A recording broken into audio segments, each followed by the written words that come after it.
fee that the Girl Scouts get, which they should get. So ours is a little bit different, but there's always buildup. So what starts to happen is in the middle of putting in that maximum effort, because we're getting minimum return, that maximum effort turns into a mediocre effort, and then we go to no effort, and then we're wondering why we're not getting a return, right? I mean, if my friend is going to give someone else's company, it's not his company, he's just at the job, right?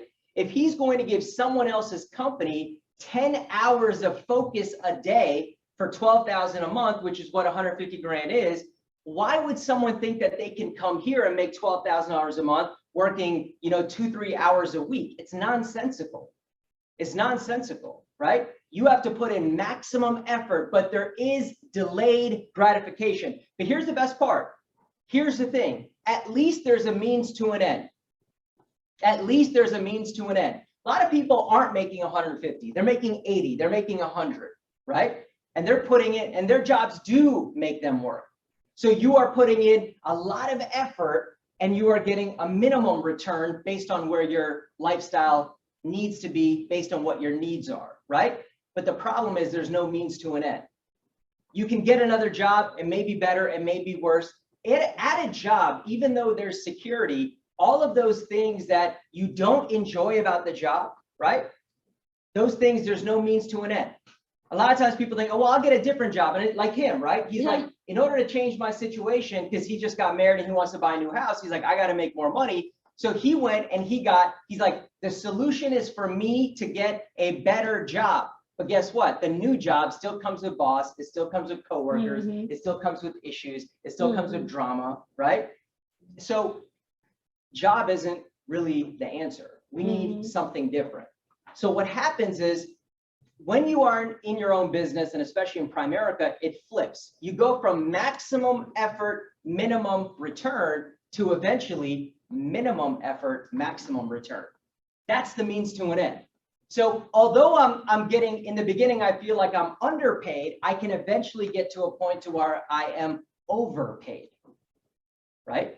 That's where you want to get to. Like if you look at Shaq's income today, he's at like 25, 30,000 of income. And in the Primerica month, it's only been half the month. In the Primerica month, I know the calendar says the 19th, but our pay cycles on a new month start on the 8th. So from the 8th to the 19th, in 11 days, he's at 20 something thousand, right? That's being overpaid relative to what he's doing. That's where you want to get to. So that's why we go through what we go through, because eventually we can put in minimum return or minimum effort, and we still get a maximum return. Does that make sense? And that's how most things start. So, when I went to Hawaii, and you meet all these leaders, and some of them have their leaders there, and you ask people about their personal stories, right? What did you do before? Or, someone says, yeah, I recruited my brother-in-law, and he's been here for 4 years and he's already making 500,000 in Primerica, right? And I've been here 17 years, I don't make that. And it's like, wow, this is unbelievable. What did you do before? And he comes in and he says, yeah, I was working in car sales, but in car sales I was making 250. And then my brother-in-law recruited me, and he promised me that I'd be able to replace my income. And now I've doubled my income in 4 years, and I was making 250, right? So the question is this: as we hear about these things, as we hear about highly compensated employees, highly compensated salespeople, highly compensated business owners who are in Primerica and not just making money, but they're making more money than they were making before. The question is, why, this is the question. Could you recruit that person? Or are you making excuses and saying they're already okay? And that's what we're going to be talking about today. Why is it that one person can look at someone making $250,000 and say, you need to do Primerica, but someone else looks at someone making $250,000 and says, oh no, you're okay.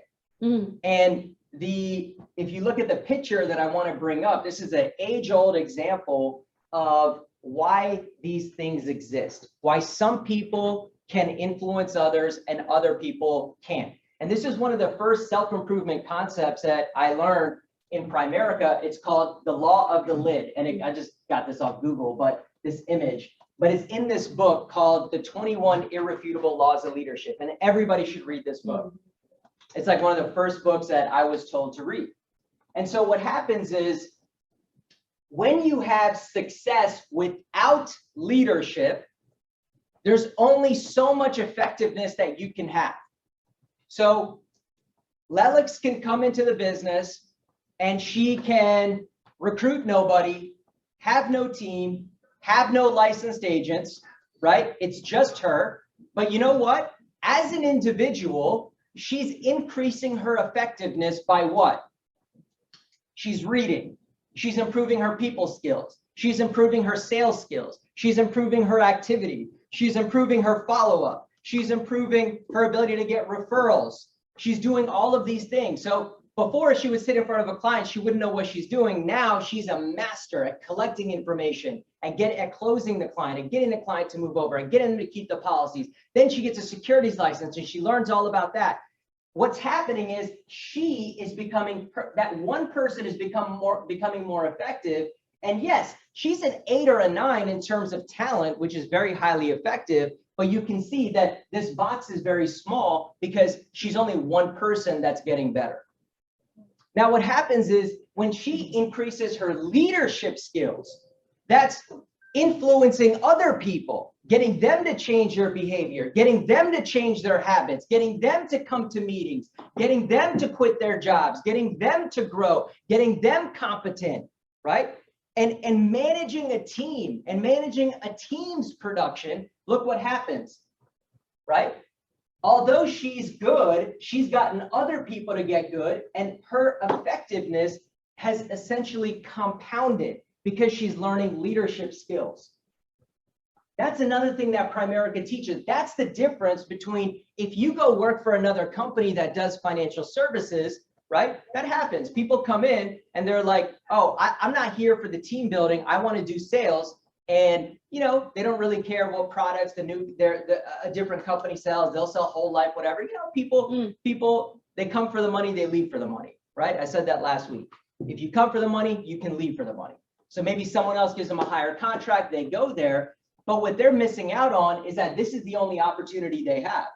In a typical sales environment, the best case scenario is you get really good, you maximize your own income, but your effectiveness and your impact is very small because it's just you.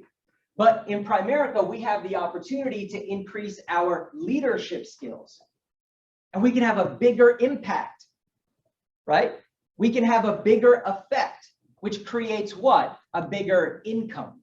The bigger impact that you have, the bigger income you can have, right? So the more effective that we become as leaders, the more money we make, the more impact that we have, the more we grow as individuals. So here's the thing. What does the law of the lid say? It says that your leadership effectiveness, you can't recruit someone past or beyond your effectiveness. So if you are a 2, you're not going to be able to recruit a 3 because you're not that influential yet. Does that make sense? Mm-hmm. See, everyone that you think is doing okay, which there are those people in my life too, right? I have this circle of friends who a bunch of them are Forbes 30 under 30, right? And there's another, and within that group, they introduced me to these other guys that in order to be in this little group, you had to make $1 million before you graduated high school. I'm not even gonna get into how crazy that is. Wow. Right? So I don't think I can recruit those guys. Right? So what does that mean? That means that their lid is way higher than mine. Way higher than mine. Does that make sense? But maybe there's somebody out there, right? So let's say that I'm just for this room, okay? And in different rooms, I'm a 0, right? But in this room, let's say that for my recruiting abilities and my income in the normal world, right? Let's say that I'm in a 7, okay? And then you come in, you're 6 months in, you're still learning. Let's say that you're a 2. So your cousin who works at a car dealership and is making 200 grand and is never home and is working weekends and morning to night and highly stressful environment, can never turn off, working all holidays, but they're making 200 grand. You think they're okay. They would never listen to you, right? But maybe they would listen to me because that person is a 5 and I'm a 7, but you're a 2. Does that make sense? Mhm. So what happens is there's a couple dynamics that are at play when you talk about the law of the lid. The first dynamic is that you have to grow your lid so that you can recruit better people.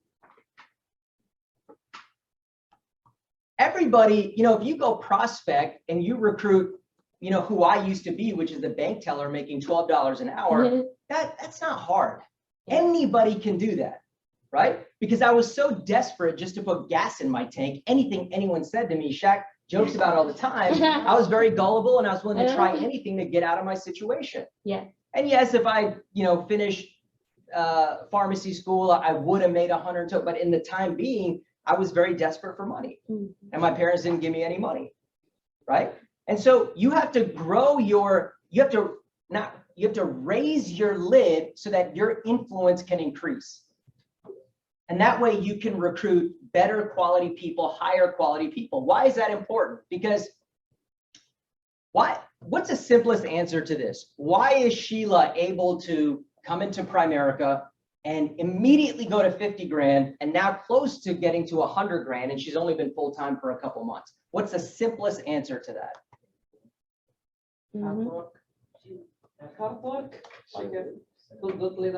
Okay, so that's what we think it is, but it's something beyond that. And that's a good answer, but it's something beyond that. What is the easiest answer? Exactly. It's her financial thermostat was already there. Does that make sense?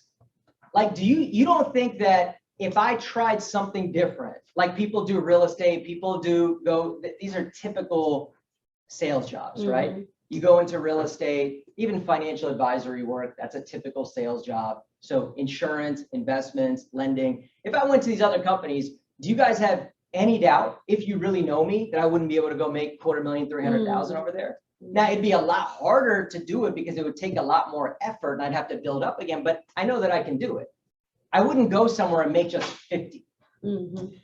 There's people that are in business, like when my mom started a travel agency, I helped her make a ton of money through my referrals because my mindset got focused on that. Does that make sense? So when you come in with a financial thermostat, it's just magic, dude. It's a different energy. People believe that their worth is that. Does that make sense? Like if you come in here and you're only making 5, 10 grand, dude, you gotta, where's your thermostat?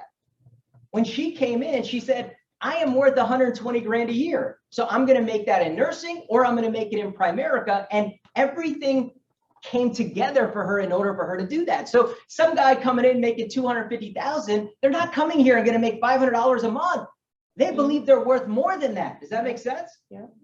So that is why you want to raise your lid, because when you can recruit people that have won in the past, whether in sports, whether in corporate America, whether in sales, whether in their own business, in something, they can bring that winning mentality here. But if your lid remains so low that you just recruit desperate people like the way I used to be, you're not going to get anywhere. Here's another reason you got to be able to grow your lid, because what happens is, even if you are able to recruit some people, let's say that you're a 4, so you're recruiting 1s and 2s, maybe once in a while a 3. Usually you recruit people a couple steps under you, right? Well, what starts to happen is if they start outgrowing you, they're bumping up against the lid. And then what? They don't respect you anymore. So you have to constantly be growing your lid so you can be outpacing other people's growth, because inevitably you're going to recruit people that grow as well. Everybody with me? This is a very important concept, and it helps you kind of understand why is it that certain people can recruit some people and not other people. And so my training today is talking about the different hot buttons that you can